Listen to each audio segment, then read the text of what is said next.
Hi, everybody, and welcome to Sally Talk. I am back and on lockdown. I broadcast from my home, so I'm not breaking any laws here in Los Angeles. I have a wonderful guest who is here via Skype, so she is not breaking any laws in Los Angeles. We are abiding by the lockdown that was imposed on us at midnight. So, thanks for tuning in. That means you yourself are home on lockdown and trying to figure out what the heck is going on and where we go on from here. So before I introduce my guest, I want to give a shout out to my sponsor, who is still up and running in business, and that would be me. For 40 years, Arbonne International has cared about your health and your products and what you put on your skin and making sure that everything is as healthy as possible. And we are still open. So luckily, because we're online and all of our, we're still able to manufacture our products and distribute our products out to 6 countries. We are, I just want to say I'm here to help. I just want you to know that we're here to help. We're here to give advice. We want you to stay healthy during this time, because now's the time that everybody wants to drink and eat brownies. And that's fun for a while, but it's not going to be good in the long run, because we want your immune system to be strong. So let me know if you have any questions. I'm at sallyholida.arbonne.com. That's sallyholida@arbonne.com, or you can contact me through the Sally Talk podcast and Sally Talk Facebook, Sally Talk Instagram, any of those things. So anyway, just stay healthy out there, my friends. So my guest today is the lovely and talented Annie Altman, and I'm so happy to have her on Skype. So be prepared. It is via Skype. So we're working on making sure that you can hear everything we say. We do have to take kind of pauses in between, because sometimes Skype doesn't let us talk over each other. So we can see each other, which is great. But I just wanted to throw that out there, that there might be some glips or whatever while we're talking, but we're going to do the best we can. And I'm going to let her talk most of the time. So I'm not going to talk as much, because this is her show. I met Annie through a friend, my wonderful guest before, Elena Bernardi, and that was because Elena was on her show, and so on Annie's show, the Annie Altman Show, which is a wonderful podcast. And I was so inspired, and it was so interesting, because she's just wicked smart, and she likes to talk about big thoughts and likes to get people to dig deep. And I really enjoyed listening to her show. So I was like, oh my gosh, I really want you on my show. And then she very graciously asked me to be on hers, which was fun. And we got deep, and it was a really great episode. So I will post that episode underneath this one, if you'd like to hear that one, because I thought it was really great. And so I said, please, please, please be on mine. And we had some technical difficulties last week, but now we're back, and we're on lockdown. So she was available. So she's an amazing writer. She's a wonderful podcaster. She's a wonderful comedian. And that's what we're going to talk about, trying to stay funny during all this time. So anyway, Annie, thank you so much for being on my show. Welcome. Thank you so much for having me virtually. Thanks for being patient and for the willingness to do something fun amongst all of the chaos and all of the seriousness and other things that also need attention. Yeah. It's crazy. This is going to be a wild time. So we're all just kind of redefining ourselves, aren't we? Or just, it's just going to be interesting. So I want you to start off, because your story is really interesting on how you ended up at where you are and what you're doing in Hollywood. So give us a background a little bit of like who you are and how you came to be at this moment. How I came to be at this moment on this podcast via Skype with you. I was born in St. Louis, grew up in the Midwest. I went to school on the East Coast, and I was a very anal pre-med student. I did all the classes to go to medical school, I was a biopsychology major and a dance minor, and am super passionate about mind-body connection. I'm into the science, I'm into the spirituality and how to combine them at this point in my life. Though getting to this point meant that I went very extreme on the science route and then very extreme on the spiritual route, and then learning the quote unquote middle path of the pendulum being in the middle. So I worked in different labs. I worked in a psychopharmacology lab, which is studying drugs and behavior, and I really am interested in humans and why we do the things we do. And so starting with myself as the test subject, I'm around the most of why am I doing what I'm doing and how does it feel? What is the cause and effect? What's going on here? And pursuing joy, focusing on joy, remembering joy. So that's a lot of, feels like rambling. I love getting into the talking and the stream of consciousness. More specifically on my story, I towards the end of college was really feeling less engaged and less like myself with what I was doing and where I was prioritizing my attention.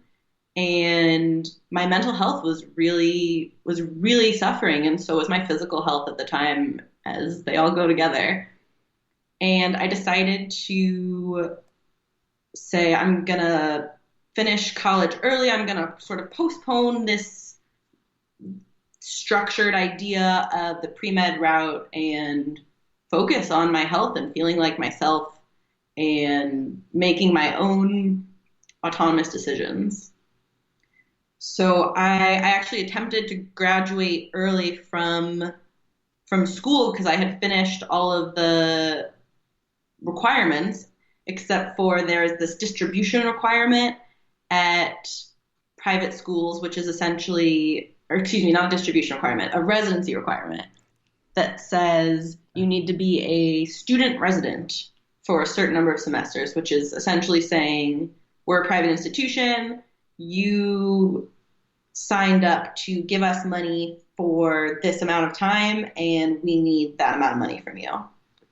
And I went through a whole process. I have posted on my blog the letter that I submitted that was denied to appeal to graduate in 3 years instead of 4 and go into therapy and taking time to really sit with myself and ask myself for myself, what do you want to do? What do you need to do?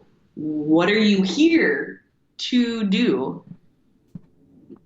And then the pendulum swinging to the other side was that I, though through a lot of steps, ended up really carving out that time very protectively to say, I'm going to allow myself the space to figure out how to actually help myself rather than continuing to replay the story that says, I must help others, I must help others, I must help others, and neglecting the part of it that says, I need to help myself in order to do that. So I still held on to the pre-med route after graduating. I still danced on campus. I worked as a personal care attendant. I graduated 1 semester early technically, and I took a semester of, total first world privilege here in all sorts of senses that, I had to take 1 more semester of private education and take interesting things that weren't requirements because I'd done those requirements. Woe is me, and dancing on campus and all of these things where I see both sides of it. It is a first world pain, and also just rationalizing by comparison and denying the fact that I was still denying what I was advocating for my own health. It was still a challenge. So after all that, I lived in St. Louis for a summer. I took the last pre-med requirement, or one of the 2 last pre-med requirements. I was still holding on to it. I was still like, I love science and I love talking to people and I love getting to interact with people and helping people, and this is what I can do to make the biggest possible positive impact on the world. This is the thing. This is what I'm supposed to do.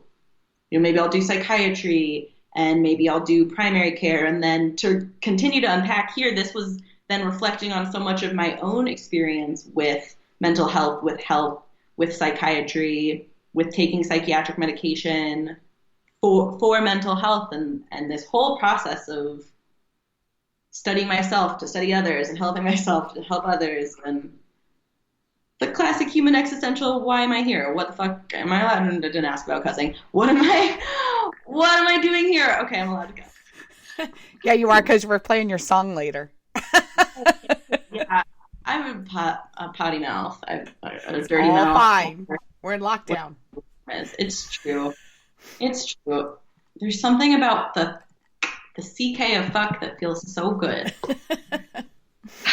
So good.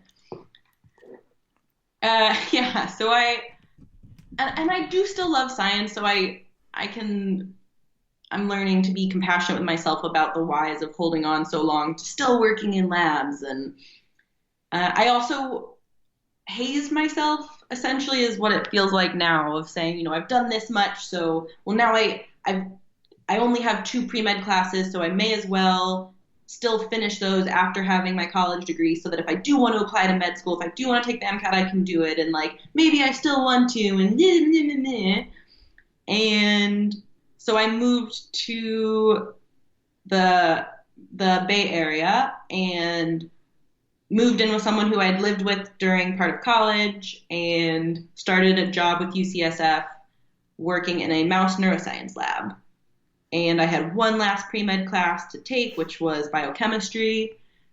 And I started working in this lab to organize a mouse colony, which these fancy transgenic mice. And essentially I was going in to help organize, also helping run experiments and setting up what they were doing, and mostly coming in specifically to organize these fancy mice that were being used to study brain plasticity and visual cortex. And I lasted 6 weeks working in that lab, and I had a huge, I broke down, and it was the second time since really breaking down and having a tough time at the end of college, coming to grips with being really unhappy doing the stuff I was choosing to do, where this time more things also broke down.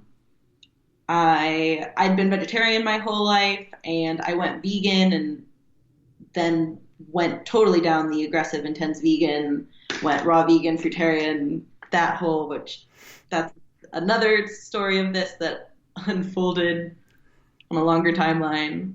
And I really shifted my perspective on how I wanted to manage my mental health, and not wanting to take psychiatric medication, which had already been a part of this whole shifting of tapering off of psychiatric medication, leaving college feeling like, okay, I'm out of this environment that I was feeling shitty in. And then having a really difficult time coping with the stress of working in this lab. Well, okay, the stress, to go into specifics of it, essentially I was told to kill more and more mice every day, because there's the term called stacking, which is sacrifice for science, for the experiment. And because of where I was stepping in and where this lab was at the time, they had a lot of mice that weren't being used for experiments. They weren't keeping track of them. They were really unorganized. So it became this classic stereotypical rock and a hard place situation, where the more I did the job I was hired to do and helped them and pointed out and organized all of these mice that they had, which were way too many for the amount of people that were experimenting, the amount of experiments they were doing and the ways they were setting up to keep track of them. Like I went and sat in on other lab meetings to see how they were organizing things, and then came back and was like, let's do this, this, and this, and was told like, yeah, let's do it. And then none of it happened. And I was only able to handle 6 weeks of that. And then being able to just like being, oh man, there was a guy there who was saved my butt, my soul, my mental health to some capacity by killing some of the mice for me. I got to the point of being like, this is too much. And I went into the job specifically saying, hey, this is the part of the job that is the most challenging for me. I am practicing. I'm willing to be open-minded to say that this can be part of a bigger picture. And also I care a lot about how it's done and respecting using animals for testing. And to keep going, spiraling for a moment on this here, I, having been in it for a very short period of time, truly believe that most animal testing is unnecessary and unhelpful. I do see some of it. There's a very small portion of it, and part of specifically being in this lab and seeing the ways that that brain anatomy is mapped out and different pathways and things that humans wouldn't do those experiments to humans. And I can see things we learn from doing them to other animals. And then also I still, how much are we really gaining in the long term, or how much is this really applying to humans?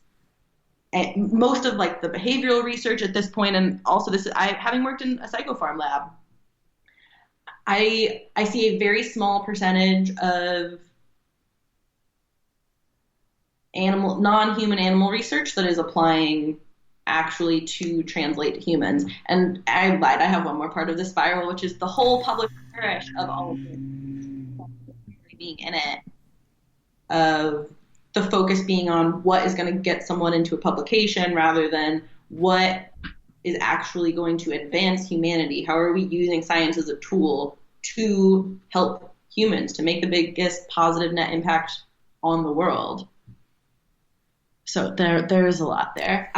For people who are interested in this sort of stuff, please check out Rat Park. Look up a guy named Bruce Alexander. There's videos. You can read different things about these Rat Park experiments that put a really big spotlight on animal testing and how the conditions we're making, and to tie this in because it is so tangibly relevant to the lockdown of people like mice in boxes and stored in a lab, and now humans are all stored in our little apartments, homes, wherever we are.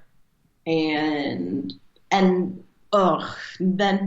I'm getting away from myself though, because I'm getting into how this is shining such a light on people who are without homes and how we have structures for those people, and all structures are being thrown in our faces collectively. Well, this is why I wanted to have you on, because this is what's so fascinating about you, is that you do go down these rabbit holes, but you're so fascinated with how, like, humans, but also, that's the thing, the animal. I read Flowers for Algernon, like I get it, and there's something to be said about some animal testing because there's a lot of similarities and all that. But, coming from a company that didn't animal test 40 years ago because they felt very strongly that it was unnecessary for skincare and for beauty products, so unnecessary. So I'm all for that. And I would imagine that would have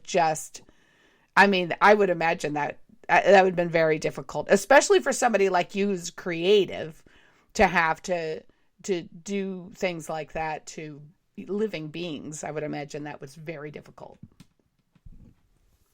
Yeah. Oh, yeah. And it was really confronting about decisions I've made and priorities, and neglecting my own creativity, listening to myself and doing what actually felt good to me to do rather than what felt like, hi, I'm Annie, I work in this mouse neuroscience lab and I'm on this route to, do a psych MD PhD, or to be a primary care doctor, pediatrician, and the things that I believed sounded good or would get some sort of response or approval or.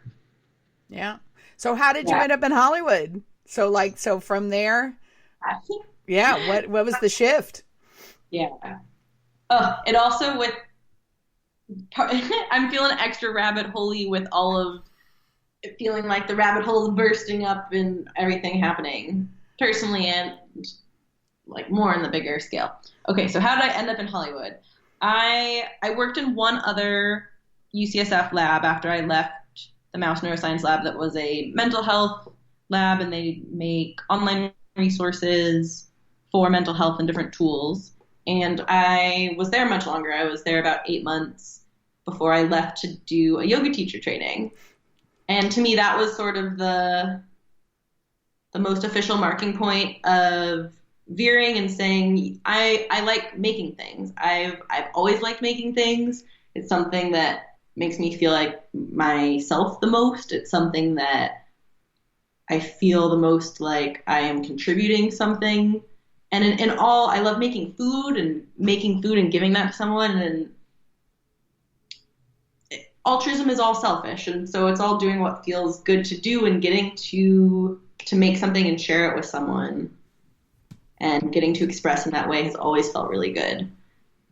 And so I started about 3 years ago now, a little less than 3 years ago is when I did the yoga teacher training, and expressing more and saying, okay, I'm going to let go of these things that I think I'm supposed to do, and I'm going to keep listening to that little voice inside that says, hey, this thing feels really good. You could do that. You can choose to follow the joy and to do that. So I bounced around a lot, clearly. That's part of all the rabbit holes, too. I moved to the Big Island of Hawaii after I did the yoga teacher training. So St. Louis, Boston, Emeryville, outside of the Bay Area, and then I moved to the Big Island, and I was there for a little less than a year. And that was my pause point. I was considering moving straight from the Bay Area to LA, and I felt the need for a bigger pause, for a more of a time block between so rigidly attached to this plan of academic science and medicine and specific types of medicine, and then saying, wait a minute, hold on, I could not do that also. So I lived in a car by choice in Hawaii for part of it. I taught yoga. I drove for Lyft for part of it as well. I worked and did social media help for someone online for a bit of it. And I'd also, to go back before, I worked for a produce company called Farm Fresh to You before I moved out there when I left the lab. So I went from, the pendulum swung from, I'm going to be a doctor, here's the classes I'm taking, here's my route, to I'm doing all these different jobs, I'm going into doing a teacher training, into experimenting with things that I previously would not have believed I'd want to experiment with. And I'm, for whoever's still following along with, do what you want to do and follow it, is what I would say to past me and future me about this. Mm-hmm. I moved last summer to LA, and there were a couple parts of that. There was the lava flow and things starting to happen in Hawaii. Oh, that's right. So you were in Hawaii when Kilauea blew. Wow. Yeah, it was.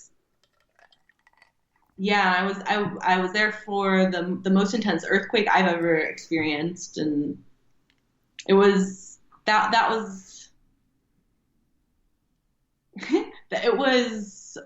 mean, the whole, I'm just flustered by the last 3 years of how much has changed in the world and how much has changed for so many people. And I'm well, my theory is that nature wants us dead. I hear you. There's a lot of things about all sorts of ways that Mother Nature is saying, what the fuck to humans. Well, also from the beginning, I actually think nature started it, but I won't get to that. I think they started it. That's why we had to live in caves, because we were afraid we were going to be killed, or we were going to die from exposure to the elements. So I'm not saying that we need to be raw and nasty to nature. We have to. That's what makes humans great, though. I think it's because humans will be nice to the force that wants us dead. Needs to and has to be nice to,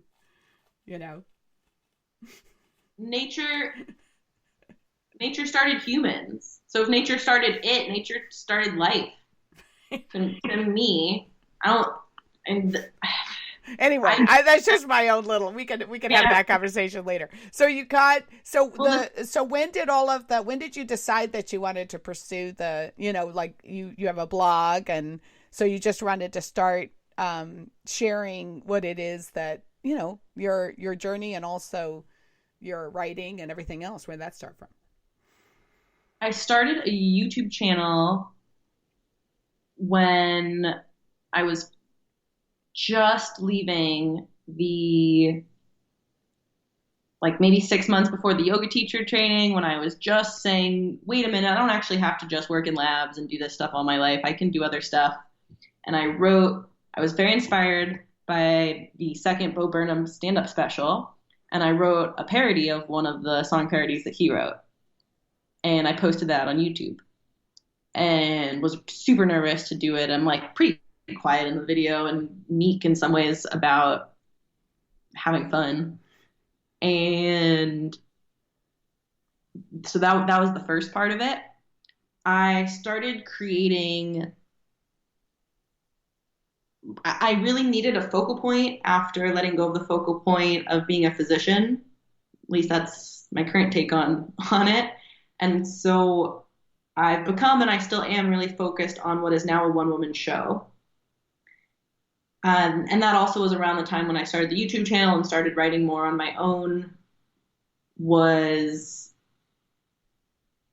essentially saying, how do I take what I'm learning from this transition and put it into something that is useful for people, that takes whatever nuggets I'm learning here and shares them in ways that help other people along whatever changes they're going through, that lead them to find other helpful nuggets, that maybe just give them some entertainment as a pause from this human excavation of quote unquote figuring life out, which there isn't that moment of it. So I started creating this whole project around the concept that nobody knows what they're doing and no one ever figures out fully, I know exactly what I want and need all the time, and this is how to be human, and this is how I'm a human. So part of moving to the Big Island and part of choosing to live in a car was to give myself the time and the space and the financial ability, not paying rent, to work on writing this concept in a book version. So it was called The Humanual at the time, How to Human, and I wrote the most I've ever written on one thing as a book, which really was more of journaling mixed with life philosophizing and the parts that were shying away from vulnerability of just sharing my own story, and also the parts that were really just, here's one human's belief on humanity and human nature and what I think and feel about it from my experience of it. And so I was working on that for a while, and the other piece of shifting to being in LA when I did was my dad dying suddenly 2 springs ago, May 2018, of a heart attack. And he read the book version of what I wrote. We were really close. He came and visited me a few months before he died. We video chatted the day before he died. I had a flight scheduled back to St. Louis to see him the day that he died.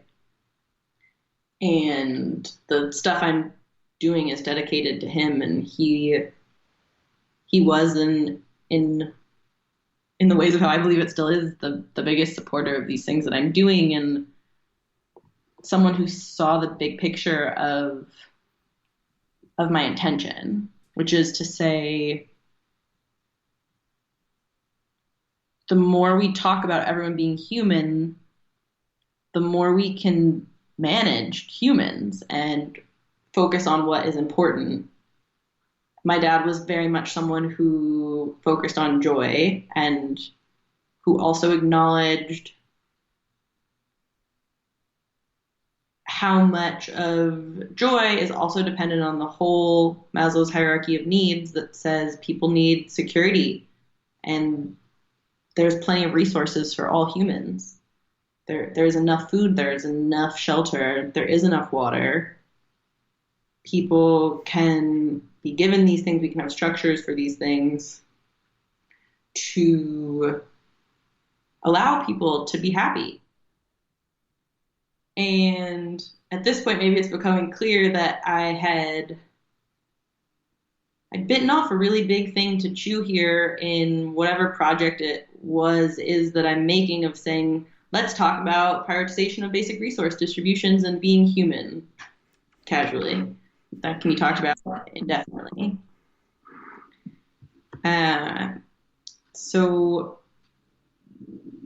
But I had been considering and been thinking more about feeling ready to leave the Big Island before my dad died, in terms of feeling like, okay, I've written this, and I'd done some open mics before when I was in the Bay Area. There was one mic where I was, and I loved the seclusion and getting away from people and needed it, and was also coming to the other pendulum of, okay, I need to be around people. And in him dying, felt more the need for a project, the need for honestly being able to control something and do something, and also felt even more motivated, though with all the grief and all the emotions that come with it, to follow my happiness. So and part of me, like, super soon after he died, was like, I'm like, fuck this, I'm out, I'm going to move immediately, I'm going to do this and that, and did my best to talk it through with people and professionals, and really be as clear as I could be with myself about what I needed. Especially with going through so many life transitions in such a short period of time, and then saying, okay, here's the biggest one. Here's the one that is more than any sort of, oh, what do you do? What is your job stuff, your career stuff? So I moved to LA last summer, and I started the podcast immediately. Essentially, like, the first episode came out 2 weeks after I moved here, and I needed it. I needed, both in grieving and in terms of the one woman show, where that was to become that, and having something that felt good to do. So it was originally called True Shit, and it was about talking about true shit with people. Of what is your truth? What does it feel like for you to be a human? What are your messy human parts that you've been societally and in all the other ways conditioned to neglect and to hide and to shame? And someone I went to college with, actually, who's in rabbinical school, was the first guest of the podcast, and we talked about how everyone's self-conscious. And I started the podcast with my super pre-med anal energy, where I would plan out all the questions I was going to ask people before they came on. And I still do always talk to the guest before the episode. I used to be super structured in how I went through it, and then relaxed, and then again finding the middle ground of navigating the episode. And at that point, the one woman show, or the Humanual, had shifted from a book to a movie about me writing the book while living in the car. And I applied that for different programs and didn't get in. And then kept questioning, what am I doing with this? Or what is this project here? What am I actually looking to accomplish? What actually feels good to me? and it became clear to have it be a one-woman show. And the podcast was a big piece of that too, of saying you like talking, you like having the live conversation, having that interaction. So I started writing it as a show. And it also started getting more of a clear structure. When it was the book version, it was this concept of nobody knows how to be a human, and also there's 5 C themes of being a human, and also we can talk about these themes for distributing food to people.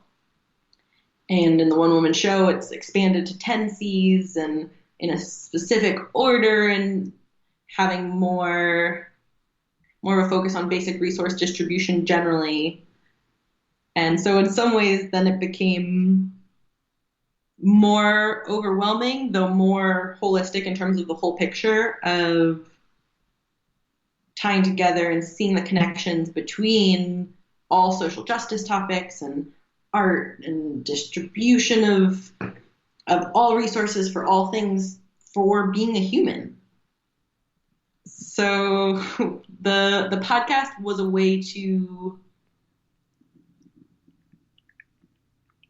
both, in the classic paradox of rabbit holing, where it was a way to get out of my head and also get into it and really sift through and talk through these themes of being human, to ask and see how they come up in people's lives, while also taking a break and getting out of this hyper serious sort of research mode that I was in of talking to people and watching videos and reading things and looking up different connections between different things, and wanting so seriously to ironically say, how do I do this show? How do I make this all work? How do I manage all of these shifts of grief and all the other things that has shown about my mental health and my physical health, and all the ways that I'm navigating my personal life, my family connections, romantic connections, friend connections. How am I connecting all of this together? And clearly I can get very serious in the rabbit holes too. I get very excited about it. I'm very passionate about how things can be useful. Someone said to me once, we're all just swapping survival tips, and that's really stuck with me, about sharing what's useful and seeing how it can be useful, or trusting that it'll be useful to somebody. That someone's listening, being like, oh, wow, this person changed all. Anyways. That's the way I feel about it too. It's like after all the reading, because I'm a researcher too, and I love to read a lot of stuff. But I felt like starting the podcast I was like acting it out, like I was working it out in my head.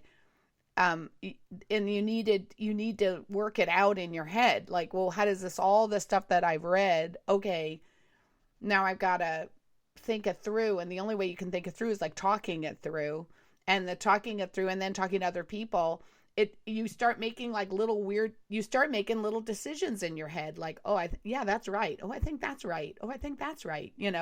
For me or whatever, and I think that's what I learned too, is that I heard somebody speak and they said, at the beginning of the speech, he goes, thanks so much for being here so I can think on my feet and think a lot of this stuff through. And I went, oh, so he doesn't have it all figured out and making the speech. He's literally making the speech to figure it out. And that's what I feel like the podcast is for. It's like, we don't have to start this up knowing everything. We literally can start it up in search of it. Right? And the search can be enough on its own. Well, I have a song of yours. So tell me where this song came from, and then we'll play it. Okay. I since the first one I put on YouTube, I have continued to write some song parodies because it feels good, and it's a fun overlap of writing and comedy that isn't just stand up, or not just stand up. It's another fun comedy avenue to explore. And the specific song that I sent you is really tied to the stuff I'm talking about in the one woman show. and was one attempt of many of introducing a little bit of lightness into really serious topics to potentially make them a little more digestible and manageable in order to sit with them and give them attention. So I really like musical comedy as a way to still talk about heavy things and just as a way to have a little bit of silliness. I did a parody of Truth Hurts by Lizzo, which there were a bunch of parodies of, and in being so focused in these topics of basic resource distribution, felt very much like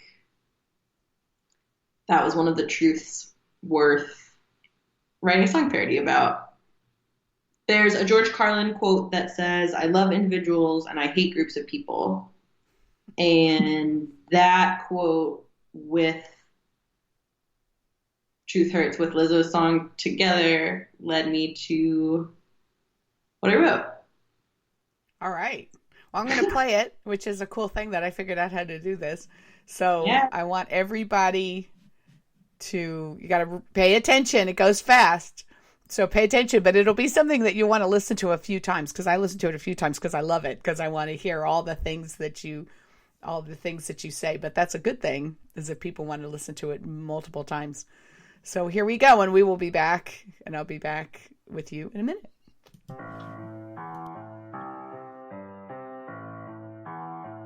Why are humans great until they get in big groups? Thank you, Lizzo and George Carlin. I just glanced at history, it turns out humans project their internal shit, leads to other humans hurting. Yeah, the planet's got problems cause we fucked her up. She'll still be here after we're not that fucking tough. We could all be nice to each other, share resources. Remember, food's a human right, so it's taking courses. Clean water for everyone, and comfy places for sleeping. Call it socialism or call it ethics, come the fuck on. Why are humans great until they get in big groups? Don't share shit and act like that's not the case. Money's made up and so's the whole economy. Resource abundance can be numerically seen. For profit prison is a vital word's a fucked up place. Tell me otherwise, I'll throw statistics in your face. Truth hurts, Maslow's pyramid is relevant. Patterns, trends, and learning, now let's fucking do something about it. The internet connects us all. It shows us what's there. Belief in disconnection is the first real joke from the start. I mean, we're all literally born dependent on another human being. It's not even a metaphor for interconnection. I will never, ever, ever understand how I continually forget this. I need other people to remember. That is why I'm here to surrender, so I can hang with friends. Encourage resource distribution. If cigs and soda, then why not food, clothes, and condoms? Why are humans great until they get in big groups? Get dogmatic, act like somehow they don't also poop. We're all humans, so we have the same biology. And evolution literally needs diversity. No new ideas preaching love is now on trend to do. Somehow resource distribution is still awfully skewed. Truth hurts, we could change this if we wanted to. Prioritize basic human needs. I'ma let this go in a minute. I swear I'll drop the topic in a minute. I don't fuck with lies. I'll keep asking why. Equity will keep increasing. Golden rule still applies in a minute. Hunger is still a thing in a minute. No more turning cheeks. We could solve this in 3 weeks. Hoarding money is still hoarding. Sharing may just help your sleep. Why are humans great until they gotta be great? I get that organizing is a big challenge to do. It still seems like we could do it if we all pitched in. If you're watching this, go send it to your wealthy friends. We all die and dollars will not change that fact of life. No one takes things with them when they go, not even strife. We're connected, so we all hurt from inequities. Hurt people, when will all us humans finally see distribution? It's a solvable problem. Prioritize basic human needs. Prioritize basic human needs. All right, we're back. I love that. I love that crazy song. I think it's great. I just think it's great. I love stuff like that. I love it when people, I don't know. I love it when it comes at you and it's a lot. And you have to, like, it's a roller coaster. You have to sit on it and you just have to, like, laser in and then ride it. I just love it. Yeah. And very much, you know, you can really look at today, especially like what's going on right now, and listen to it, and very interesting, right? Yes, definitely feeling relevant. One of many people having these conversations, and one way of doing it.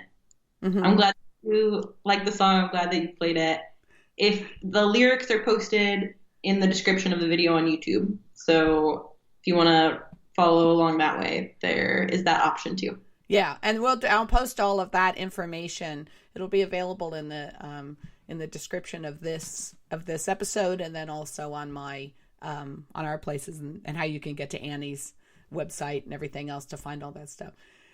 So wow, I know it's crazy what's going on. I mean, this is really shaking up, I think, the whole world, and so many people are saying how they're having to, you know, sitting home and kind of like rethinking everything. You know, it really is. It's becoming, it's a huge, like you said, almost experiment. You know, of. I was talking about self-experimenting. Yeah.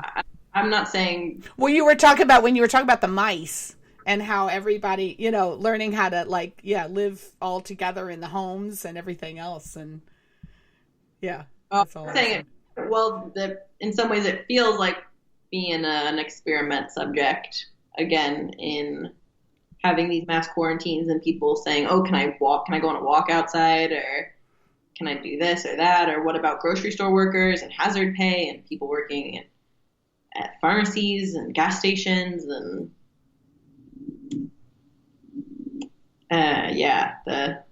my pause there was being like, ooh, because this goes into the territory of how much is going on that we don't know about, or how many unknowns there are, and how much is shifting in the world so quickly. There are more people reflecting on things that have not been reflected on by this number of people potentially ever at the same time. Yeah. Yeah. Technology is being used in new ways, while at the same time we're disconnected in terms of people being told to social distance. And yeah, that's what's strange, is that we've been kind of beating ourselves up about not interacting and doing too much online, and with young people too, you know, like, oh, they're too much online, they don't know how to interact socially. And now is such a big shift for everybody to say, oh, now don't interact socially. Now only interact online, or, you know, social distance. It's really, it's just such a big 180, you know. Totally. The levels and layers of things changing is overwhelming. There's so much to process for everyone right now that it makes sense. Then the challenges that were already there about distributing basic resources are going to be even more amplified, because there's so much stress. Mm-hmm. Right now, well, this is why I think like podcasting is important, because people now can, like, you know, connect and listen. And your podcast, you're right now in the middle of going through. You have a theme. I was the first, which I was excited about. But what? Yeah. So talk about your theme of your podcast. So the one-woman show that I have mentioned is called The Humani, and the themes I've talked about are in this list now of 10 C words. So saying nobody knows how to be a human, no matter what's going on externally, and at all these points in history, no one ever fully figures it out and says, I know how to be a person now. And also, it seems like there are themes that we all encounter. And so I have a list of 10 words that all start with C that are connected by the C theme of connection. And starting in season 5 of the podcast, I decided to do 10 episodes of each of the 10 C's. So to get 10 people's perspective on what that word, that theme means to them and how it comes up in their life, what sort of topic within that they're excited and interested to talk about. And so I'm about halfway through the first C, which is consciousness. I'm still like having a focus of something more specific than just consciousness, because that's broad. And it's also been a helpful shift to tie the podcast more directly to the one-woman show. Give myself, again, focusing on the things that bring me joy and that make me happy, and trusting that the only real value I'm going to give back to humanity is by doing those things. Mm-hmm. So it's with things that are happening and we're seeing of the importance of structure and how structures are built and how structures are used as a tool for growing, scaffolding, and learning. And so for me, the 10 C's is a structure, is a way to check in with my own humaning, and also to use the bell curve graph, which is a C on its side, as a way to check in with where am I on this pendulum swing, or what's going on with, am I being hyper conscious and I'm super aware that I'm not totally aware because I'm so aware of being aware? Am I being totally unaware and mindless of what I'm doing? Am I somewhere in the middle of the wave? So I have been experimenting with other ways to get that perspective across and to offer that framework to other people to... I had my phone turned off, not my computer. Oh, it's okay. That's happened to me. I've had friends of mine go on big crazy chat things, group chat things while I was doing podcast episodes. So it's funny. Go ahead. Sorry. It's all good. It is all good. So yeah, and I hear you on this being a time, because there is more downtime to podcast, and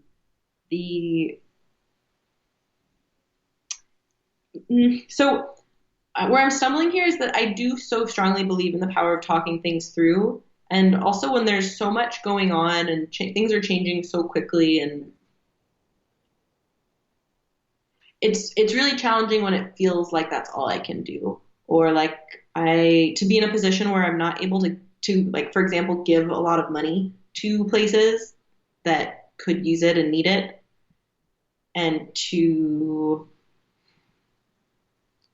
be okay with what it is that I can give and to still give that.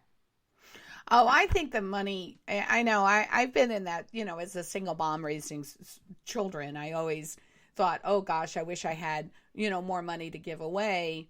But the truth is that the money shows up, and the money is okay, but there's never been the panacea. It's always emotional support is really what is the most important thing. And I'm really trying to reach out. I'm just systematically trying to reach out to everybody, because that's my worry about all of this. And I talked about it a lot on our episode with you about grief, and reaching out to people and making sure they feel like they're heard and listened to and valued, because and the emotional support is what I think everybody needs to work on. The money will figure its way out, Yes, I'm really glad that you brought that up. Money is made up. And that's part of the irony I've come into with switching to how do I monetize my podcast, and how do I also exist within capitalism in places that are different from it being in healthcare and education and rehabilitation, and remember exactly what you're saying, which to me is in line with pursuing joy and focusing on joy. Is emotional support is all we can give. Our presence, our attention, our giving a fuck about someone and what they're saying is all we have actually to offer. And it does overlap with money and material things, and the ways that having a more compassionate perspective, from my perspective, makes someone more likely who's in a position to give money for resources to do that.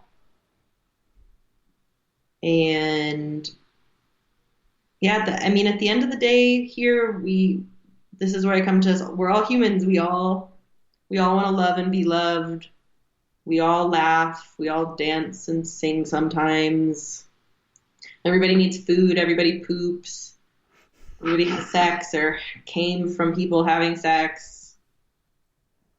And we act like we're much more separate than we are, and that we're much more disconnected than we are, and so people can feel really alone. I've definitely felt really alone before social distancing, of feeling like separate from other people and separate from myself about following and listening to myself.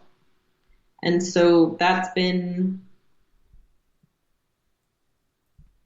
the most tangible part of my podcast, and how I view podcasting as well, like you're saying, is having a place for people to be heard and for people to share and for people to be recognized for their inherent value of being a human, not because they do this or that thing, or because they're interested in this or that thing, or they've had this or that experience. And to acknowledge also where it's relevant, whatever those things are to that person, while also acknowledging them being human and needing emotional support because they're human. Right. And it's not as hard as we think it is. I think people really think that giving emotional support is a lot harder than it really is. It's literally just being there. It's just being there. You know, I reached out to a friend of mine. She called me last night and she just went on a whole, this whole vent. And then at the end she said, and I was sitting there thinking, in my old way, I would be like, how do I fix her problem? How can I suggest things that'll fix what she's going through? And then all of a sudden it was just kind of like I realized, and I just was like, yeah, wow, I can understand that, you know. Yeah, I hear you, you know.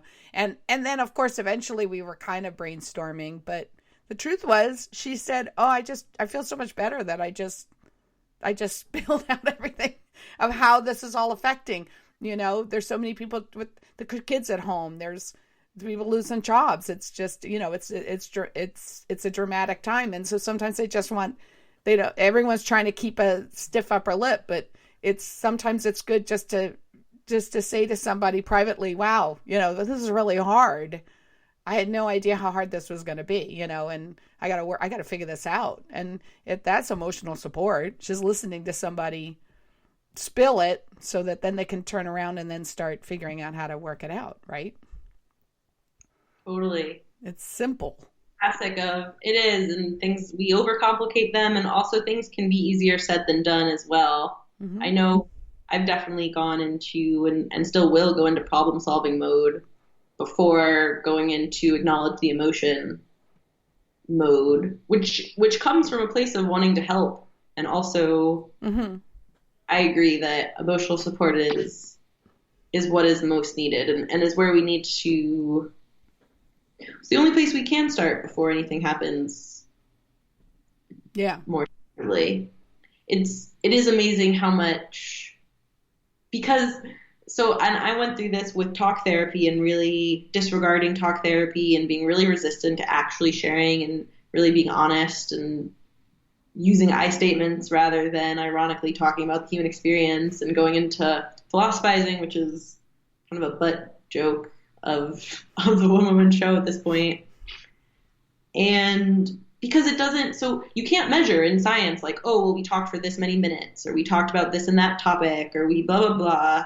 And I know I have, and I've heard from other people in their experiences, have felt different physically after talking, have moved forward differently, making different choices after talking. And so I cannot continue to negate the power of words and talking it through and having that place both with people and to give to people for someone just to process and be like, whoa, this is essentially saying like, this is a clusterfuck. This is so much going on. There's these thoughts, there's these feelings.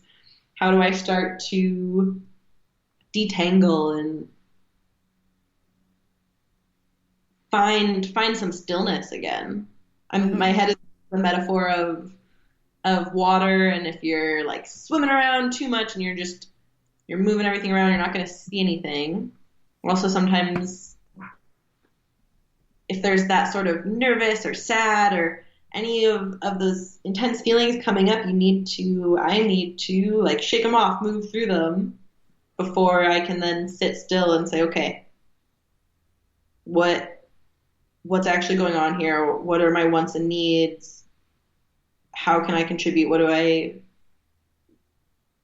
the actions to take? Right. Yeah. It can be part of me that gets so impatient and so like wanting to do more and do says, and I think that's at least at this point where I'll get rambly is that nervousness and my own anxiety about this isn't doing enough. And well, because I'm not a doctor, I'm not doing this stuff. And that would actually be more helpful. And how could I be doing this instead? And having to continually go through that practice of saying, hey, you, hey, self, what's up? What's going on? Yeah. Talk with myself so that I can do that with others and go about life and humaning. Yeah. Well, one of the things I found when I was starting to go to the therapist was that when I first started going to a therapist back when I was going through my divorce, I tended to want to make the therapist like me, like kind of to make the therapist see that I wanted like positive affirmation that she thought that I had everything. I was actually doing good. I wanted a pat on the head. It sounds like you're handling that really well. It sounds like you're really good, formulating all my answers and everything to make sure to show that I was like handling it really well. And it wasn't until the therapist I'm working with now with my kids, is that I didn't realize I could go in there and I could rant. I could literally say I could say awful things that I would normally consider like, I can't believe she just said that. I could say that to the therapist. The therapist wants me to say that kind of stuff because that's where you can go in there and go, oh my gosh, I can't believe, and just lay it all out. And then you can go back and go. And that's where I think sometimes our society has gotten to where there's so many like word police out there that if you say one sentence, everyone's afraid they're going to say the wrong sentence and get canceled. And the truth is that sometimes you could say a horrific thing, and I'm not justifying other people's, there have been some horrible things people say, but I'm just saying like when you're in the therapist's office, you could say a horrific thing and literally not mean it at all. It just needed to get out so that you could turn around and then go backtrack and then figure out why you would say that or why you would get there. And I think that's the thing. It does help to talk things out. And sometimes you could say something and really regret and then go, wow, that wasn't me at all. Why in the world would I have said that? And then, but that opens up something for you to think about yourself, So I think that's what we need to provide now. I think if we can provide that for our friends and people close to us during this time, let them say, this is just, I don't think I'm going to be able to do this, Let them say that. I don't know how I'm going to recover from this. And they will recover, but they need to be able to say right now, I don't know, or I don't think I can be home and homeschool my kids for, a month. I'm not going to be able to do that. I don't know what they're thinking. Why are they saying I could do that? Because then you're like a bad parent. But it's okay to say that.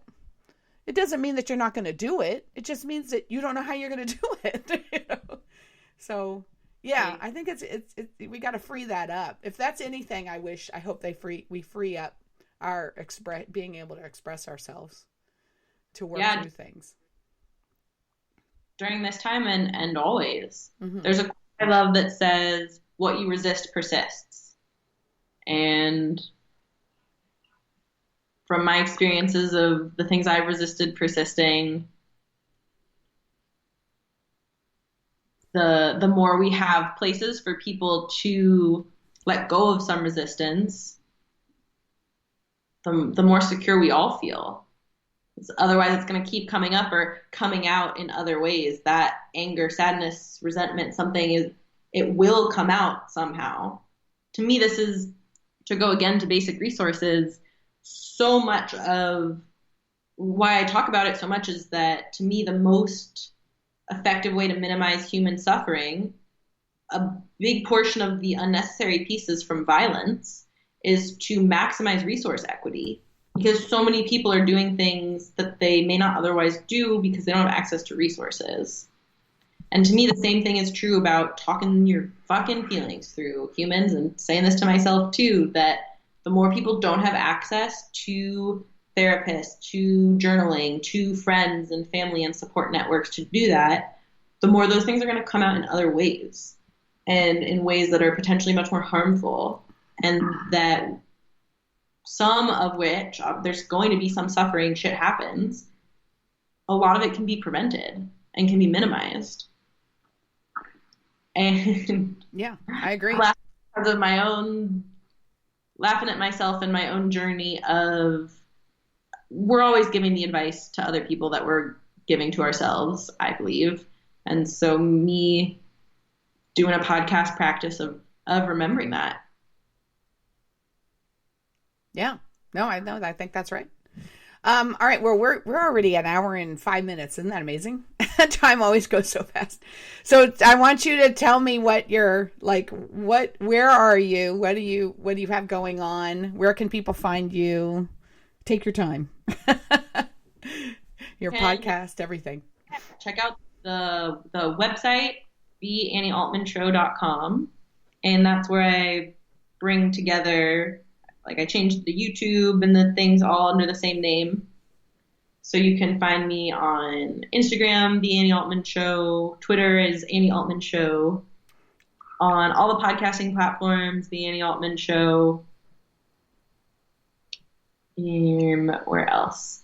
So I have the YouTube and channel. There's other song parodies, and there's song covers, and there's a kombucha brewing video, a joint rolling video, some talking it through videos there.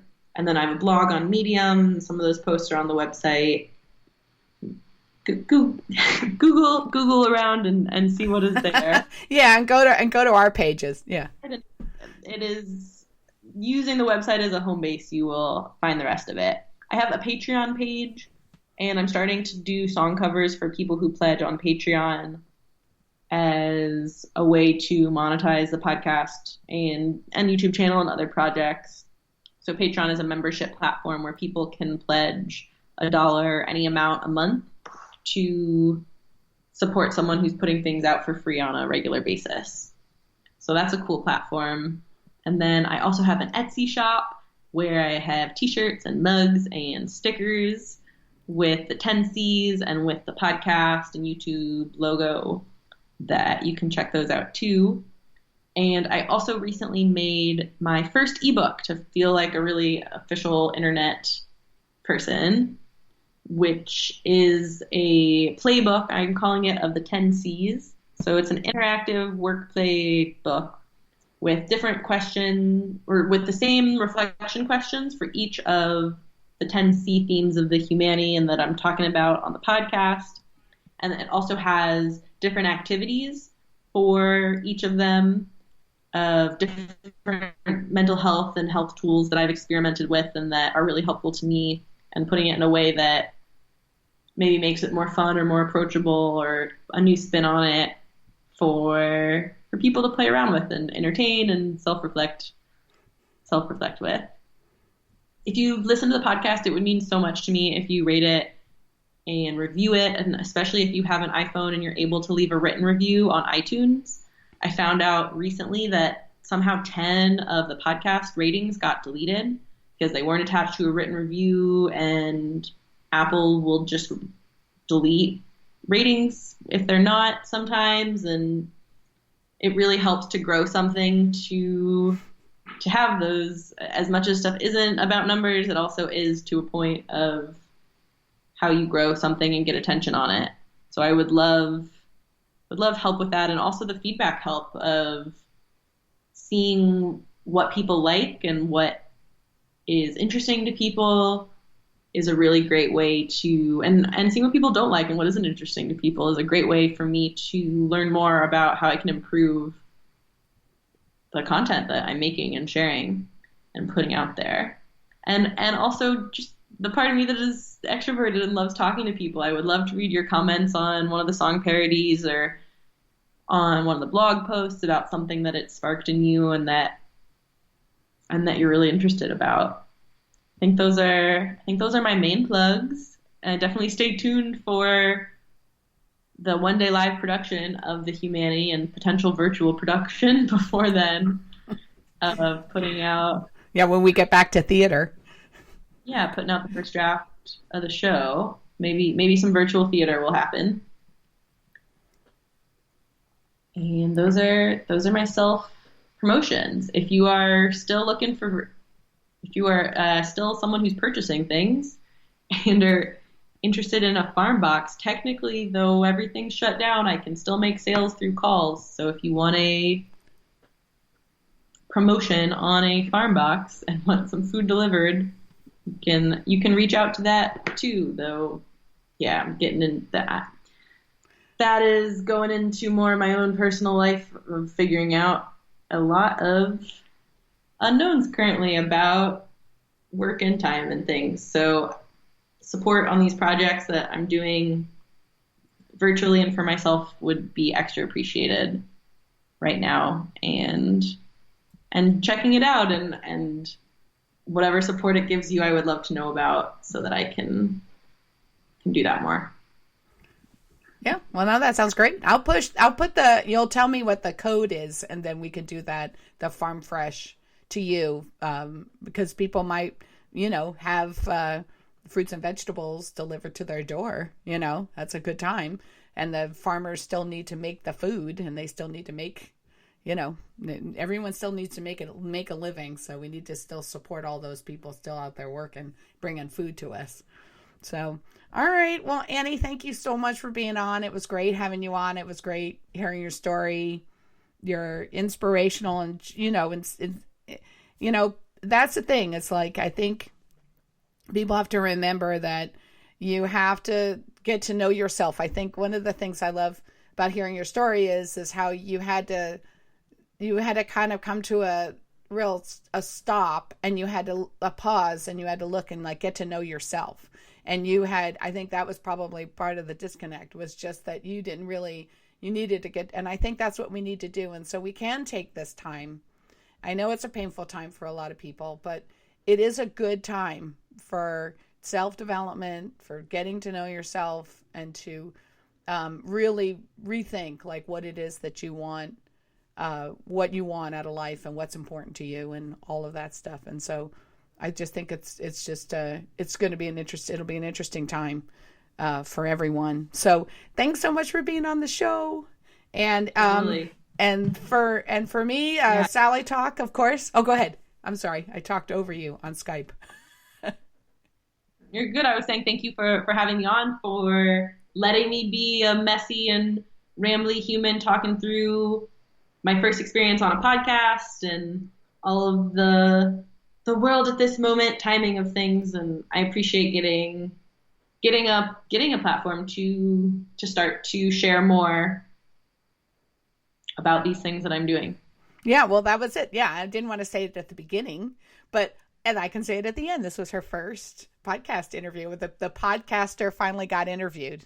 And so I was happy to be the first one to interview you. So I wish you much, much success. And of course, you'll be on again. I want you on again. We can talk about other topics because we're all going to be sequestered. So you might be on sooner than later. So anyway, thanks everybody for listening. And so, yeah, the same thing for me. Sally Talk is available on all platforms, Spotify and iTunes. And I need the same thing. I need you to write a review. I need you to like me on iTunes. Also, too, the same thing that Annie said. Tell me what you like. Tell me what you don't like. Tell me who you'd like to listen to. Any guest suggestions would be great. And you know what? I just want everyone to realize that, I'm a big history lover. And our ancestors have been through a lot before us. And this is going to be a rough one, though. I'm not making light of it, but it's going to be something we're all going to be able to get through. And we're all going to be able to figure out and just really reach out to all the people that you know and love and make sure they're okay. Because it's going to wear thin, and so we want to make sure that we're out there emotionally supporting each other, along with all the items and the toilet paper. So thanks so much for listening, and I will talk to you all soon.